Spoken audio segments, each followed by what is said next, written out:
Hi, I'm Annalisa Stacchini, Junior Assistant Professor at the Department of Statistical Sciences, Paolo Fortunati, University of Bologna, Italy. I collaborated with Professors Andrea Guissardi and Alessia Mariotti on EXCOVA, a European Interreg project addressing the need to balance Italian and Croatian tourist flows between overcrowded seaside destinations and small inland towns that were essentially unknown but rich in cultural and natural heritage. We had to identify sustainable development strategies based on strengths, weaknesses, opportunities, and threats of each territory. To which aim, the SWOT analysis is especially common, mainly thanks to its ease of interpretation and use by policymakers. The traditional SWOT is a qualitative analysis that doesn't allow the SWOT factors to be prioritized through a transparent data-driven technique.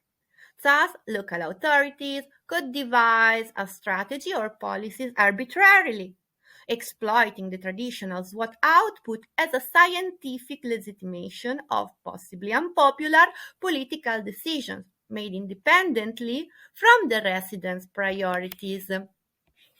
Aiming at reducing arbitrariness in the decision-making process, recent literature has proposed improved SWOT versions based on mixed methods that rank factors based on importance scores collected through a survey about predefined SWOT factors, which doesn't allow interviewees to freely express their own view and thus hinders a truly bottom-up land use planning process.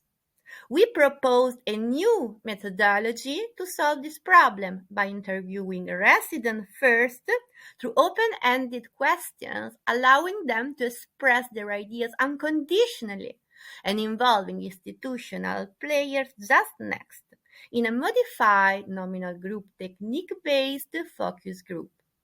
Extant SWOT methods are also affected by the tendency to yield many tied rankings, leaving the decision maker free to select. Some scholars have solved this issue with pairwise comparison-based scores, but at the cost of requiring a lot of time and effort from interviewees. We address this further source of arbitrariness through electro-tree algorithm that permits us to minimize tied rankings, relying on automatic pairwise comparison, and also through linear threshold calibration, not requiring additional time and effort from interviewees. Moreover, as opposite to previous SWOT versions, our methodology allows us to consider multiple criteria and multiple sources of information, which can be treated separately by avoiding the compensation between low score for some criteria and high scores for others. We set elected tree so that residents' opinion prevail institutional players one. Thus, the most powerful stakeholders cannot avoid addressing uncomfortable issues raised by the local community. However, it can happen that the top-ranked factor in each quadrant of the SWOT matrix do not connect together to create a feasible strategy. In such cases, some arbitrariness is reintroduced, as policymakers can pick the land use policy they like the most, choosing from those compatible with the SWOT results. Hence, our new SWOT takes into account also the feasibility of the output.